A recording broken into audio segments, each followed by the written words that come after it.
नमस्कार प्रेक्षकांनो, ठरलं तर मग या मालिकेचा आजचा भाग म्हणजेच मंडळींनो 11 जूनचा तुम्ही फुल एपिसोड पाहत आहात. तर प्रेक्षकांनो इकडे बघा, अर्जुनला सायली वाचून काही करमत नाही आहे आणि त्यावेळेस तो म्हणत असतो की मी एवढी का वाट पाहतोय, मी नक्कीच तिला सिनियरच्या घरी जाऊन भेटू शकतो. आता प्रेक्षकांनो त्यावेळेस तो सिनियरच्या घरी जाण्यासाठी तर निघतो खरा, पण इथे हॉलमध्ये बघा अस्मिता आणि कल्पना अश्विन जे आहे ते गोलूशी खेळत राहिलेले असतात आणि त्यावेळेस तेवढ्यातच बघा तिथे अर्जुन येत असतो. आता प्रेक्षकांनो त्यावेळेस अर्जुन तिथे आल्यानंतर मग कल्पना विचारते, काय रे अर्जुन, कुठे निघालास? मग त्यावेळेस अर्जुन म्हणत असतो की काय नाही, उद्या माझी क्लायंट मीटिंग आहे आणि त्यामुळे मी लॅपटॉप जो आहे तो गाडीमध्ये ठेवण्यासाठी म्हणून जात आहे. आता प्रेक्षकांनो त्यावेळेस कल्पना म्हणत असते की हो, सायली पण नाही आहे ना, त्यामुळे तुला लक्ष पण करून देणार नाही कोणी, जा ठेव जा. असं म्हटल्यानंतर मग इथे अश्विन म्हणतो की काय रे एवढी मोठी बॅग, त्यात काय आहे? त्यावेळेस तो म्हणतो की नाही, फाईल्स पण आहेत. मग त्यावेळेस ते अस्मिता म्हणत असते काय रे, क्लायंट मीटिंगला जायचं, मग काही युनिफॉर्म वगैरे आहे का दुसरा? त्यावेळेस ते अश्विन म्हणतो हो, तू ड्रेस पण घेऊन जातोय ना. मग प्रेक्षकांनो तेवढ्यातच बघा अर्जुन जे काही सत्य आहे ते कल्पनाला सांगायला लागतो आणि त्यावेळेस कल्पना म्हणते की काय अरे अर्जुन, काकाला जाऊन भांडं लपवायची काहीही गरज नाही, सांग काय. तर मग त्यावेळेस अर्जुन म्हणतो की काय नाही, मी बायकोला भेटायला सिनियरच्या घरी जाणार आहे. त्यावेळेस इथे कल्पना म्हणते की अरे जा नाही, मग सांगायला काय उशीर करतोयस, आणि हो जरा लवकर जाता, इथेच उशीर करत बसू नको आणि तिथे जाऊन तिला लगेचच उठवू नको, झोपली येते, उद्या सकाळी तिच्याशी काय असेल तर ते बोल. आता प्रेक्षकांनो इकडे बघा, सायली झोपलेली आहे आणि रविराज प्रतिमा ही तिच्या रूममध्ये असतात. त्यावेळेस रविराज जे आहे ते प्रतिमाला म्हणत असतात की ही अशी झोपली आहे जणू काही माझी तन्वीच आहे. असं म्हटल्यानंतर बघा इथे तन्वी आहे असं म्हणताना ते तर रविराज थांबतो आणि त्यावेळेस मग प्रतिमा म्हणते की तन्वीच आहे असं म्हणायचं नाही, म्हणजे बघा तुम्ही पण तन्वीला विसरत नाही आहात. आता प्रेक्षकांनो यांचं बोलणं झाल्यानंतर हे दोघे जायला निघतात आणि तेवढ्यातच बघा अर्जुन इथे येत असतो. मग प्रेक्षकांनो अर्जुन आल्यानंतर प्रतिमा म्हणत असते काय इथेच राहणार आहेस ना तू? मग त्यावेळेस इथे बघा अर्जुन म्हणत असतो की हो, मी इथेच थांबणार आहे. आता ते दोघे गेल्यानंतर बघा प्रेक्षकांनो अर्जुन जो आहे तो सायलीजवळ येऊन बसतो आणि त्यावेळेस तेवढ्यातच सायली जी आहे ती झोपेतच काहीतरी बोलत असते, बडबड करत असते आणि त्यावेळेस ती म्हणत असते की मधुभाऊ सांगा ना, तो आवाज कोणाचा आहे? परंतु तिचं जे काही बोलणं आहे ते स्पष्टपणे ते अर्जुनला समजत नसतं आणि त्यावेळेस मग अर्जुन म्हणत असतो की ह्याला फक्त मधुभाऊ हा जो उच्चार आहे तो ऐकायला येत असतो आणि त्यावेळेस तो म्हणत असतो की म्हणजे बायको स्वप्नामध्ये मधुभाऊ बघत असेल त्यामुळे मधुभाऊ असं म्हणते. आता प्रेक्षकांनो तेवढ्यातच अर्जुन जो आहे तो सायलीच्या पोटावर हात ठेवतो आणि त्यावेळेस तो म्हणत असतो की बाळा खरंच लव्ह यू, आणि तुझ्या मम्मीवर पण माझं खरंच खूप प्रेम आहे. आणि त्यावेळेस तो म्हणत असतो की पण तुझ्या मम्मीला काही सांग ना, ती माझ्यावर खूप चिडचिड करते. आता प्रेक्षकांनो इकडे बघा सचिन जो आहे तो इथे प्रियाला भेटायला आलेला असतो आणि त्याच वेळेस बघा प्रिया इथे जेलमधून बाहेर पडते आणि कॉलवर सचिनला कॉल लावण्यासाठी म्हणून ती तिथून निघून गेलेली असते. आता प्रेक्षकांनो तेवढ्यातच ती गेल्यानंतर तिथे सचिन येऊन उभा राहतो आणि पुढे पाहतो तर काय त्या सेलमध्ये ती प्रियाच नसते. मग त्यावेळेस तो म्हणतो की काही झालं तरी मला प्रियाशी भेटायलाच हवं. आता प्रेक्षकांनो प्रिया मात्र इकडे सचिनला कॉल करण्यासाठी आलेली आहे आणि त्यावेळेस ती त्या कॉन्स्टेबलला म्हणत असते की मला प्लीज ताई कॉल लावून द्या. आता त्यावेळेस ती म्हणते की मी तरी किती वेळा मेहरबानी करू?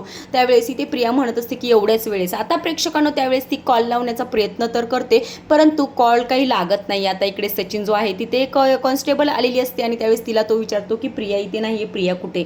मग त्यावेळेस ती पोलीस जी आहे ती म्हणत असते की इन्स्पेक्टर साहेबांकडे गेली असेल, नाहीतर चेकअपसाठी गेली असेल. आता प्रेक्षकांनो तेवढ्यातच इथे सचिन म्हणतो की चेकअप कसलं?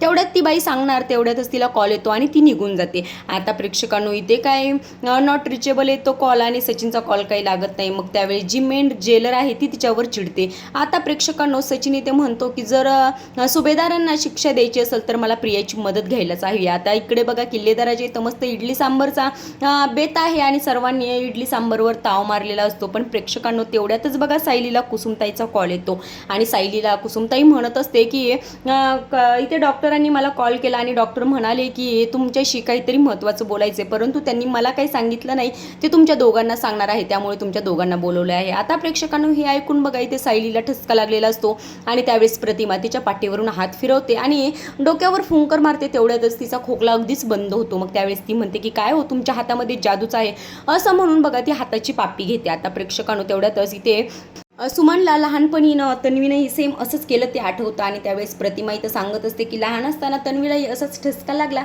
आणि मी तिच्या पाठीवरून हात फिरवला की लगेचच तिचा ठसका बंद झाला आणि त्यावेळेस ती म्हटली की मम्मा तू ना जादूगर आहेस. आता प्रेक्षकांनो त्यावेळेस ती म्हणत असते की अगदी अशीच तिनेही माझ्या हाताची पापी घेतली होती.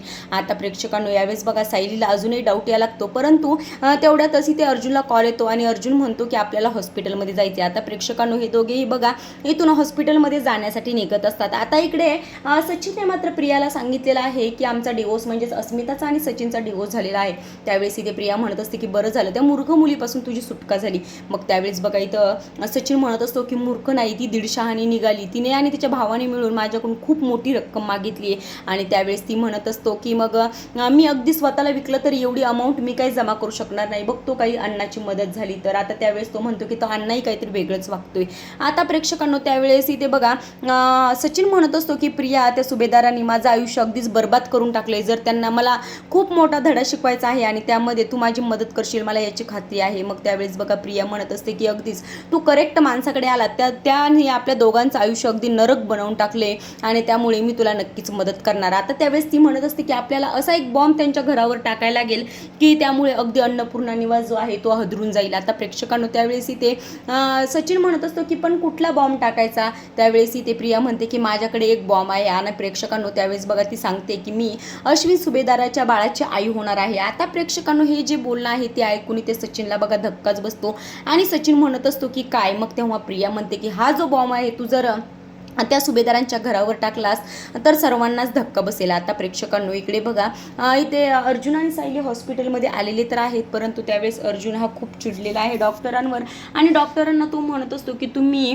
मधुभाऊंची जबाबदारी घेऊ शकत नाही, त्यामुळे तुम्ही त्यांना डिस्चार्ज देताय. त्यावेळेस इथे डॉक्टर जे आहेत ते समजावून सांगत असतात आणि ते म्हणत असतात की अहो असं काहीही नाही, मी हे बघितलेलं आहे की जेव्हा तुम्ही सगळे मधुभाऊ जवळ येतात त्यावेळेस मधुभाऊ कसे रिस्पॉन्स देतात, परंतु ज्यावेळेस आमच्या स्टाफ ज्यांच्या जवळ असतो त्यावेळेस ते काहीच रिस्पॉन्स देत नाही. त्यामुळे मला असं वाटतंय की मधुभाऊ जर तुम्हा सर्वांमध्ये राहिले तर ते लवकर कव्हर होतील. असं म्हटल्यानंतर अर्जुन म्हणत असतो की हे खरंच शक्य आहे का. त्यावेळेस इथे डॉक्टर म्हणतात की अगदी 100% ते पूर्ण कव्हर होतील का नाही याची खात्री नाही, परंतु ते जर तुमच्यामध्ये राहिले तर ते नक्कीच कव्हर होतील. आता प्रेक्षकांनो यावेळेस बघा इथे डॉक्टरांशी बोलून झाल्यानंतर इथे सायली अर्जुनजवळ हट्ट करते की मधुभावना डिस्चार्ज होईपर्यंत मी इथे थांबणार आणि त्यावेळेस इथे अर्जुन तिला स्पष्ट नकार देतो. त्यावेळेस सायली त्याच्यावर चिडत असते आणि तेव्हा इथे अर्जुन म्हणतो की मला माहिती आहे तू माझ्यावर चिडतीस आणि तुझी आता रुसवा कसा काढायचा हेही मला माहिती आहे. आता प्रेक्षकांनो उद्याचा भाग खरंच खूप इंटरेस्टिंग असणार आहे, कारण इथे लहान तन्वीनं काढलेली ड्रॉइंग अगदी अश्रमाताई आणि किल्लेदारांच्या घरी ती दोन्ही ड्रॉइंग सेम आलेले आहेत, त्यामुळे इथे सायलीच्या मनामध्ये नवीन प्रश्न जो आहे तो उभा राहिलेला आहे. आता प्रेक्षकांनो उद्याच्या भागामध्ये बघा सायली यावर काय रिस्पॉन्स देणार आहे ते आपण उद्याच्या भागामध्ये पाहणार आहोत. तर प्रेक्षकांनो तुम्हाला आजचा भाग आवडला असेल तर लाईक करा आणि ठरलं तर मग या मालिकेचा उद्याचा भाग पाहण्यासाठी चॅनलला सबस्क्राईब करा. भेटूयात उद्याच्या भागामध्ये, तोपर्यंत धन्यवाद.